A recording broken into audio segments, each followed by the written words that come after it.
Hello, this is India on 99.94. I'm your host, Nikesh Rugani, alongside Sarawaris of Wisdom.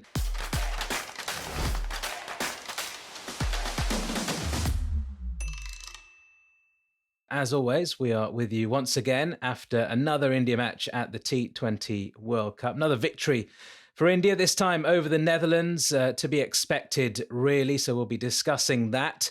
It's also a momentous day, Sarah, isn't it? That India, the BCCI, have announced that the Indian women's team will be getting exactly the same match fees as the men's team across all formats as well. So a groundbreaking day in terms of that news as well, isn't it? And it's sort of trend setting, I suppose, because nobody else does it in the world when you look at all the Yeah. other big sides. And it just came out of the blue. Just a few days, weeks ago, we were bashing the BCCI for the treatment towards women cricketers. And it just came out of the blue, almost like, they were waiting for Saurav Ganguly to be axed before making this decision. Yeah, as you said, groundbreaking one. And I hope it's, the start of bigger things to come for women's cricket in India. Absolutely. So, a good way to start the day off for all Indian cricket fans, and particularly the women's team and the women's squads and aspiring women's players in India as well. Of course, the central contracts will remain the same. Hopefully, they will improve in years to come as well. But our focus is going to start here with India versus the Netherlands in Sydney. Beautiful evening in Sydney with all the sunsets and everything over the stands there, over the old pavilion. And another victory for India, a comfortable victory in the end. To be expected. 56 runs, the winning margin in the end. But let's go back to the start of the game and India winning the toss, deciding to have a bat first, which was interesting. And it's been one of those World Cups, hasn't it, where the wickets haven't been great, the conditions haven't been great. There's been a lot of rain around as well. They're playing on a used pitch as well because they were the second game to play. South Africa won in convincing style over Bangladesh early on. Riley Russo with another 100 in that. So an interesting one to keep an eye on in India's group as well. South Africa, of course, having their first match washed out agonizingly just before they could complete that 5 overs to constitute a match. So they came out hard as well as expected. So it was a used pitch. Good decision from Rohit, I thought, to bat first, and not only because of the conditions, but also just to test yourself doing something different as well. And yeah, you expected them to get off to a good start. I tweeted before the match, just was about to get underway, that KL Rahul he's going to score a 50. It's going to happen. It's against one of the so-called weaker sides in the competition, and he tends to stat pad really. I know it's a little bit unfair to say because they're all international cricketers, but against the weaker sides, he tends to do a lot better. He showed that in the last World Cup as well. He's done it in bilaterals, generally against the weaker sides, and rarely shows up on the big occasion. So I was just expecting it, and wow, another failure. Yeah. Although he should have used DRS, but we'll come to that in a second. But he didn't. He didn't look comfortable out there at all, did he, for his short stay?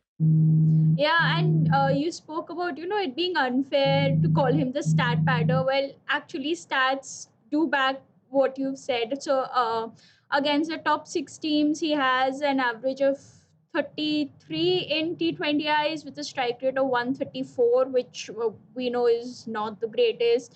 Average of around 8 against Pakistan, 27 against Australia, in the 20s against England, not really sure the exact number. And against, team 7 or lower, his average is around 49 with a strike rate 148 or something. So, just a huge contrast. So, even yesterday, like someone who was making a fantasy team asked me who should be the captain or whatever, and I suggested, just go in with KL Rahul, he'll get 60 plus. I know it's, kind of trolling him or whatever. I know it's unfair for, journalists to have like attack him that way. But even today, like there was just he seemed very tentative. Like the first match against Pakistan, there was this sense of fear, facing Shaheen Afridi, and even today, like Rohit called him for singles, he denied a few singles up front, like he didn't go on strike, and uh, he didn't free his arms. So like, do you think it's mental pressure? Do you think that going forward India should potentially try out Rishabh Pant? And again, that dismissal, that LBW, it was going down leg, and Rohit Sharma suggested, like, almost was hinting that go for the LBW, but KL Rahul didn't take it, almost like he didn't want to bat. Very harsh Yeah, statement, but yeah, yeah. I didn't like that. I didn't like Yeah. that. I mean, as a batter, and I was a top order batter, either opened or came in the top three, occasionally four. So I just loved being out there at every moment. Doesn't matter if I was struggling or you don't want to give your wicket away. Any batter in the world will tell you that. You just want to be out there. You want to be greedy. Any slight hint. I mean, obviously, I didn't play with DRS, but any slight hint that you are not out or there is an umpire's call or anything like that, just go for it. And especially if you're your captain for a start, he's your captain, and he's the non-striker who's got a great view of this, And he's is the vice saying, I captain think it also might of have the been going team. down the leg. There's a chance it could have Yeah. been sliding past leg, or it might be an umpire's call. Maybe you should go for this one. And he just turned his back and walked off. And Hmm. yeah, you're right. He just looked. I mean, we don't know if this is the case, but he just looked scared to be out there, almost like I've had enough of this. I'm going off. I don't fancy Hmm. any more of this. And it was really, really strange. And I'm surprised not a lot more was made of that at the time in terms of the commentators and stuff, because it's very, very strange. I mean, it took a while for the DRS to show up the ball tracking on the graphics. So we didn't see that until a few balls down the line. But yeah, really strange one that, and great breakthrough for the Netherlands, of course, early on. But then that intent as well. I mean, you talked about Rishabh Pant. Should he be given an opportunity? I mean, we've been saying that would be a great option at the top of the order, because if there is a place for him in the side, we think it's probably right at the top of the order in place of Hmm. maybe KL Rahul, if he's in form like this. But I just don't see it happening now. They needed to sort of have that plan in the build up to the World Cup. And there may be a case, look, if KL Rahul gets injured or picks up a niggle or something really crazy happens, then Rishabh Pant might get his opportunity. But I don't think that's going to happen in this World Cup. I think they're going to stick with KL Rahul at the top of the order. Look, hopefully he finds some form. But I think another thing that struck me was the intent. And you look at the Hmm. power plays, of course, against Pakistan, they lost two early wickets and they were 15 for two and they had to rebuild. So the score at the end of the power play, is 31 for three. It's kind of understandable that the runs weren't flowing because the wickets were falling in clumps as well. You lost three wickets. I know the third one was right at the end of the power play, but even losing a couple early on against a big team with a great bowling attack, you kind of understand that. The target was in front of them as well, so they didn't have to go at tens and over to start with. It was, the target wasn't such that they needed that.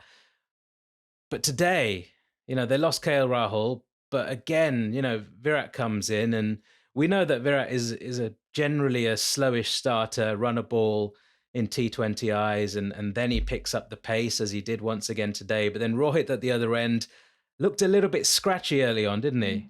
Wasn't in Yeah. full flow, and that whole intent thing at the start of the innings, it seems to have gone out the window. It's been their mantra for the last 12 months since the previous World Cup that Hmm.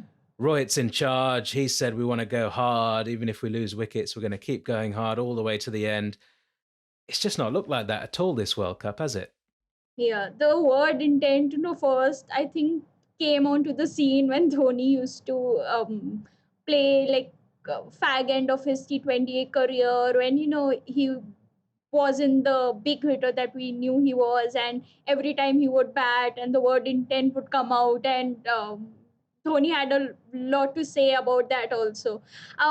Before we move on to Rohit, one more thing about KL Rahul is that he's the vice captain of the team. So just as you said, the LBW decision, he didn't even take it. You're the vice captain. You have to lead from the front. If there's an opportunity, you just take. take it and make the most of it. But um, I don't know, that's not a sign of a very good leader, that you are not making, like, if you think that there's a chance you might be not out and you're not utilizing that. Somehow I really don't see him as India's. I hope that he is not India's next captain, because there is a better candidate in Hardik Pandya. I wrote an article on Wisden about it also, and I just hope that it's Hardik Pandya who becomes the next captain. I know that KL Rahul is the vice captain, but it happened before when Gambhir was the vice captain initially, but then they took away the vice captaincy from him and gave it to Kohli. So it's happened before, and I just hope that hopefully Hardik Pandya is fit and can keep it going and becomes the next captain once Rohit is decides to hang his boots or whatever. And yeah, about the intent, you've very rightly said, that was Rohit Sharma's biggest statement, or to say that India have to bat more intently. We did a whole episode on how they are batting intently. Someone just texted me like during the match saying that your article just jinxed them. So I'm like, what should I do? Should I retire, not have any more opinions? Because whatever I say or do is it kind of just jinxes the team. And about Kohli also, he batted, he was 37 in 33, 25 in the next 11 balls. Not the most fluent knock, I'd say. Obviously, the pitch was dual paced and the fielding was brilliant. Um, but in so many other occasions, it can potentially be a match losing knock also. Obviously, we know his importance in the team, that Pakistan match, and what he can do, how he can turn it around. Um, but with Rohit also, they're kind of an anchor in the team, and then Kohli following, both of them bat with the same template. Uh, do you think that, that's the, I don't know how that can be changed, but what do you make of India's batting approach? Because, yeah. Well, look, it's just back to that point. Really, the way they came into this World Cup, it was very much attack the power play, throw the first couple Mm. of punches, and that's how we're going to roll going into the World Cup. That's how we're going to play all our white ball cricket, not just T20s but ODIs as well. We're just going to attack up front, and it doesn't matter if we lose a couple of early wickets. We back ourselves to go down fighting if that is the case. So look, it's just going against everything that went on before, but we've seen it. Look, in ODI World Cups as well. Going into the 2019 ODI World Cup, a question got put to Kohli about England actually at the press conference with all the captains when they had that photo shoot in that old warehouse or whatever before the tournament, and they were doing some interviews. And England had been scoring 400s and 380s and, really high scores in ODI cricket in the run up to that World Cup for fun, really. And, the mid 400s, they were getting 450s and stuff like that. And Kohli got asked the question, are we going to see a 500 for the first time in this World Cup? And will it be England?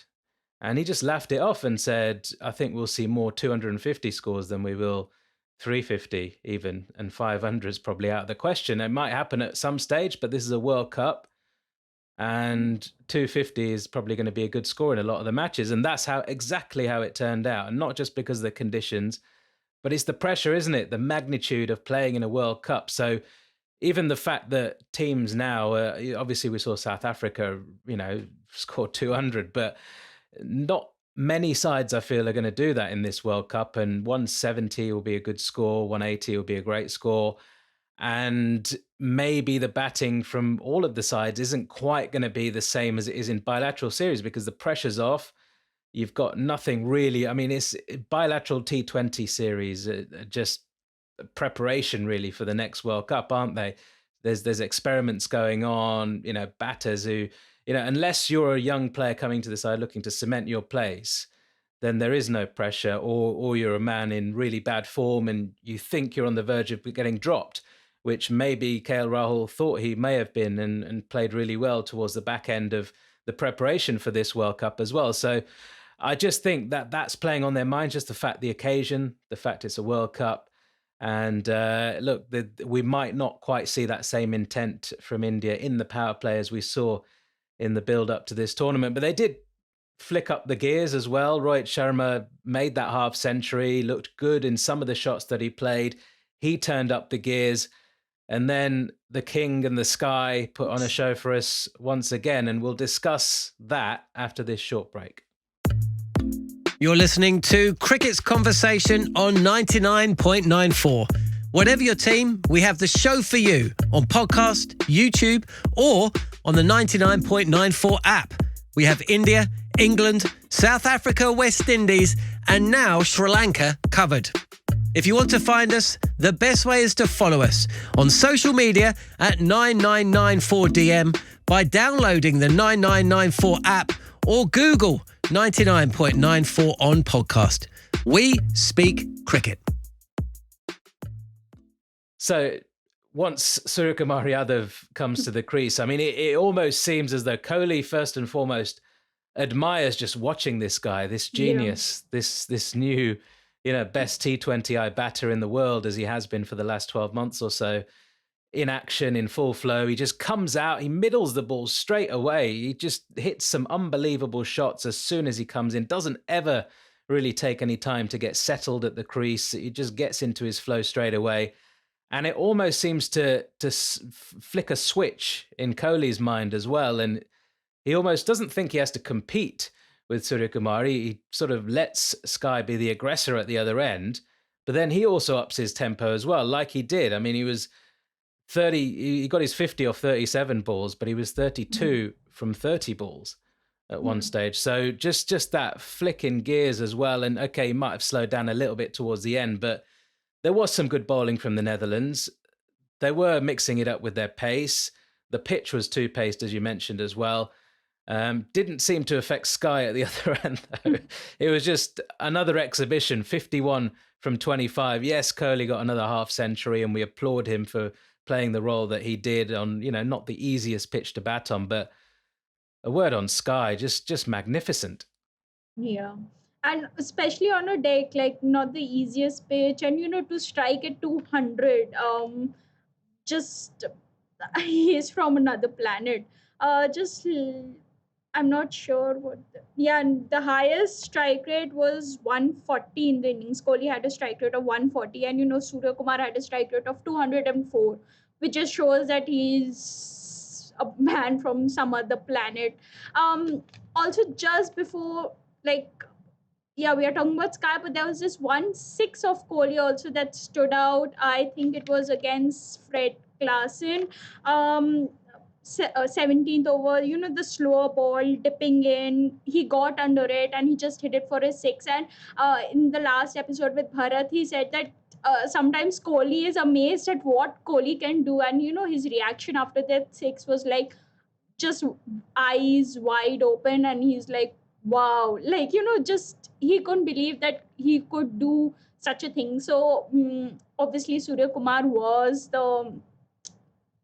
he stole the limelight today, but there were amazing sixes, and Kohli just continued his form in the World Cup, just a legend in the World Cup. And what do you think makes Sky and Virat Kohli tick? Because before during the Pakistan match, you posted a tweet saying that this is the partnership that could turn it around. Wasn't to be, but what do you think makes Sky and Virat Kohli tick? Also, very interesting that the context where that IPL match where after Surya Kumar hadn't been picked and there was this slight banter between the two. So obviously social media was a buzz that there is something wrong between the two, and now they've become such a exciting partner, like exciting pair. Yeah, look, so at that time, they probably didn't know each other that well. Obviously, they would have come across each other, played against each other and all that, but they probably didn't know each other on a personal level. So I don't think it was anything personal. It was basically for context, for those who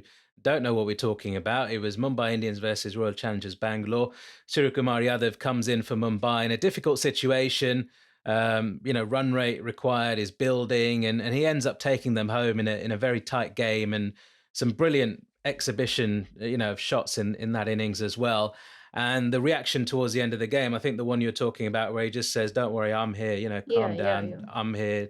Don't worry. If I'm around, don't worry. I'm the man to get things done." Basically, that was his body language, his reaction. Didn't say any words. He was just chewing his gum. And as he won that match for Mumbai, This was, obviously the sorry to TV cameras interrupt. then panned to Virat Kohli, the Yeah, Indian captain at the yeah. time. Go on. This, sorry to interrupt. The context is even greater because just a few days ago, there was a team selection. There was a squad announced, and Surya Kumar hadn't been picked. I don't Yeah, remember that's what which I was getting to. squad it Yeah. was. Yeah, sorry. But don't remember which series it was. But I think that heightened that even further. Yeah, because basically he'd had a great couple of years in the IPL. He'd obviously been playing well domestically as well for Mumbai, and he's not a young man, Surya Kumar Yadav. He's in his early 30s now, so it's taken a long time for him to push his way into the India side, and there were so many calls for him to be selected for India at the time. Obviously, Kohli was the captain, and the cameras then panned to Virat Kohli, and he's obviously upset because RCB have lost that tight game. But then the talk started that, was this a message to Kohli that I should be playing in your India side, and all, and it might have been, but it doesn't mean he hated him or there was any personal sort of battle going on between the two.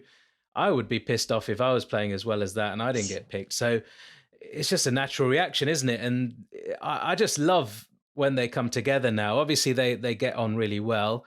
It's just great for Kohli, I think, to have somebody who, in any format of the game, in this particular format being T20Is, is actually he can play shots that Kohli can't. And I don't think Kohli's ever come across many people like that. Yeah, there's been, Kohli's not a big basher of the ball. So, you got your Chris Gales, your AB de Villiers, all these greats of T20 cricket who could play shots that Kohli couldn't. But to have a teammate in the India side who's basically, at the moment, better than you, overall, no, Kohli's the greatest of all time. But at the moment, this guy is playing better than you. And I think Kohli likes that pressure being taken off him at the other end, because he can just go and play his game then. And Surya Kumar just does a job on the bowlers, and does it to the extent where it benefits Kohli then at the other end. When he gets on strike, the bowlers are so bruised and battered that they're not finding their right lines and lengths, and he can find those scoring opportunities as well. It just works both ways. They obviously, get on well personally, so there's good bits of banter going on. If Surya hits some weird shot over short fine leg, a periscope kind of shot or scoop or whatever, Kohli will be amazed. Kohli's six, as you mentioned, that extra cover drive, beautiful. His reaction was great. Surya Kumar couldn't believe it at the other end as well. And it's just wonderful. They just appreciate each other. And yeah, I think it just takes the pressure off Virat Kohli, and that pressure he's carried for so many years in this India side. It's just fantastic. And I suppose, Sarah, it harps back to that point of team unity and this group of players just being like one big happy family, whether things are going right or wrong. And that, even goes to the point of KL Rahul being given this extended run in the side, regardless of form, because they know the talent is there. And, sometimes people are given maybe a bit too much of a rope, but it just shows how close and together this team is, doesn't it? Like we were discussing with Bharat. Yeah. And especially, publicly, obviously, they have been asked questions, and they are not afraid to stand up for each other publicly. Last year in the T20 World Cup, obviously, Kohli stood up for Shami when, the whole, he was getting attacked for his match against Pakistan, and he went on to give a very beautiful answer. In the same tournament, he was asked, by a journalist saying that, would you drop Rohit Sharma? And he just had the laugh saying that, would you drop Rohit Sharma? And even earlier against, like this year against England, Rohit Sharma was asked that something about Virat Kohli, and he was like, we will back him. We know what he can do. So, I think that's the more heartening thing, that in public, obviously, you would do that in the dressing room, but publicly they are not afraid to pull each other up and show that they believe in believe in the other. So that's more heartening to see. I think, and as you rightly Yeah. mentioned, yeah, It's go on. it's a big difference. I mean, it kind of draws parallels with football managers in the Premier League and in leagues across Europe when you have your great managers like your Sir Alex Ferguson's, your Arsene Wenger's for so many years who will never ever say Yeah, anything bad about their players. Their players are getting criticised. The questioning is coming their way from the press about this player's playing really badly. Is he going to get dropped, or does he need to like spend a bit of time, practicing this or whatever it might be? They would always stick up for their players. And then on the other hand, you have somebody like a Jose Mourinho who will sometimes stick up for his players, but then when things aren't going well, he's often then sort of lambasted a certain player in public in an interview or in a press conference. And you look at how many clubs he's been at, because eventually he'll lose the dressing room and get the sack basically. And that's the difference. I'm not saying Jose Mourinho isn't a great manager, because he's proven, he's got a winning record wherever he's been, but he's not somebody who brings that unity and brings that longevity of success to anywhere that he is. He's got like a 3-year shelf life. And that's the difference when you've got a team like this who's been together for so long and wants that sustained success, and you've got young players in the squad and everything like that. Publicly, you've got to back them. Obviously, if there's something wrong with somebody like a KL Rahul, for example, you take him to one side, you get the yeah, coaches involved, and you ask him about his mental well-being, and you make sure that you do everything that you can to get his form right. If he needs to spend time out the side, you can drop him for a couple of games or whatever it might be. But publicly, they always back their guys, and I think that is fantastic. Right, I've got an important question for you, but before I ask you, we'll take another short break. If you love the language of cricket and want more, then head over to the 99.94 app and you can hear all of our podcasts and cricket commentary. We're adding new shows all the time and covering cricket series from all over the world. Be the first to hear all of our announcements by following us on social media at 9994DM. Welcome to Cricket's Conversation. So, important question, Sarah. I mean, the bowling. Let's just touch on the bowling quickly. I mean, it was tidy, it was steady, it was good. Bhuvi bowled well up front, a couple of maidens, ended up getting a couple of wickets, a couple also for Arshdeep, 2 for Akshar, who I think Akshar needed that, 2 for 18 after what happened against Pakistan in his solitary over. Shami was pretty tidy. Arshdeep bowled well at the death. He was on a hat-trick at one stage, a bit unlucky with some of the boundaries hit off him, and then just the one over for Hardik Pandya today as well, just to get him involved in the game somehow. So India winning by 56 runs.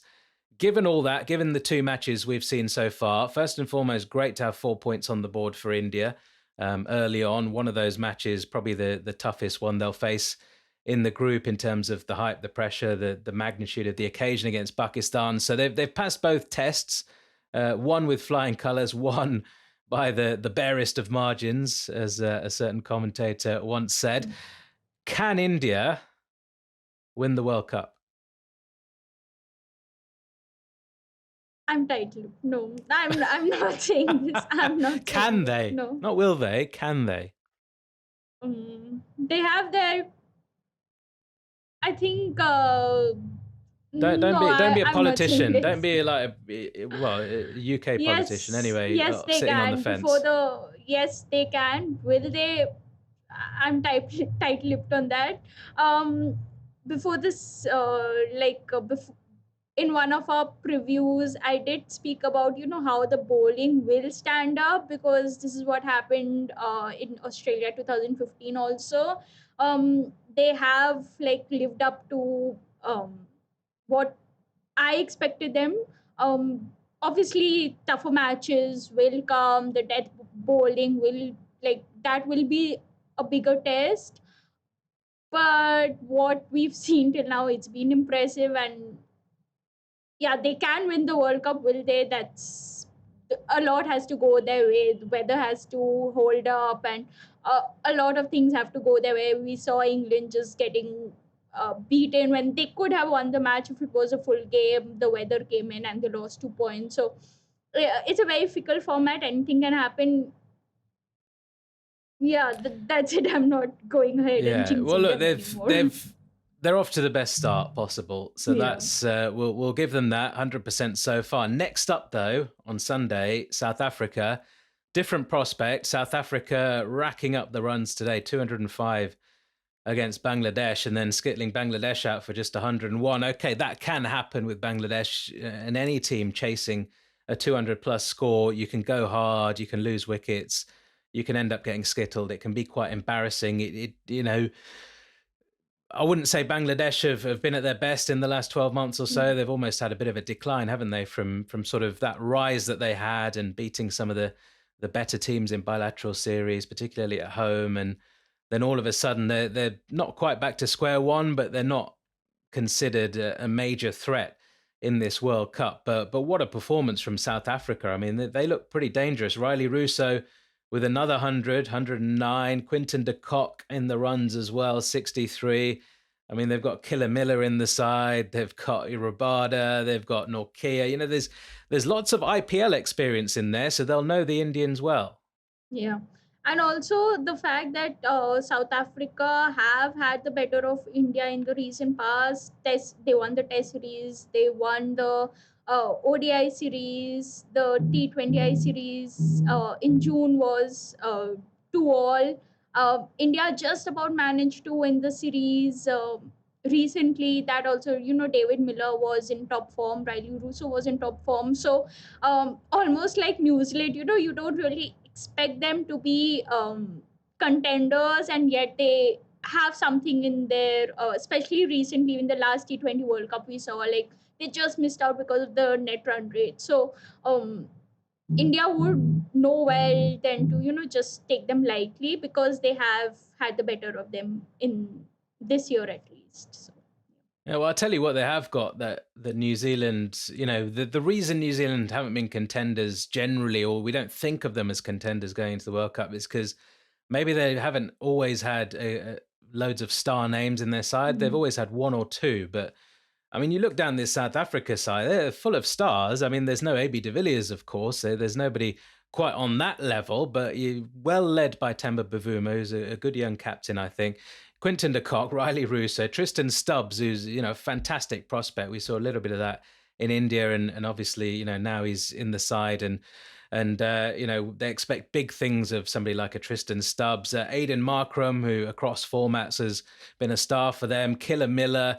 I mean, their bowling attack as well. The spin twins, Maharaj and Shamsi, and then you've got Norkia, Rabada. I mean, there's a lot of big stars in that side. So India obviously won't be taking them lightly. They just shouldn't hope be taking KL them Rahul. lightly. Yeah, just hope KL Rahul against the prospect of facing two fast bowlers up front is like he can get out of that fear, because against South Africa, against the likes of Rabada, you want him to go like attack up front, and not get just struggle, and He just yeah, needs to just time fear. one or Yeah, two early on, doesn't he? yeah. He needs to find a bit of timing, just time a couple of drives, and I think he'll get back into his groove. So, yeah, of course, we'll keep you across everything that has happened in that match following the conclusion of India versus South Africa on Sunday. But for now, happy days for India. 4 points on the board, Sarah, and 100% record. Only side which hasn't been affected by the rain, of course, and hence has a 100% record in the competition so far. 2 wins out of 2. And looking good. So thank you everyone for joining us here today on India on 99.94. Remember, do download the 99.94 app to follow all our latest developments from our network of podcasts. Do follow us on YouTube. Make sure you give us a thumbs up and write a nice comment. Subscribe to us as well. And the same goes for you on your podcast feed. If you're listening to our audio right now on Apple, on Spotify, wherever you get your podcasts from, just subscribe to us, give us a nice review as well. And we look forward to speaking to you next time.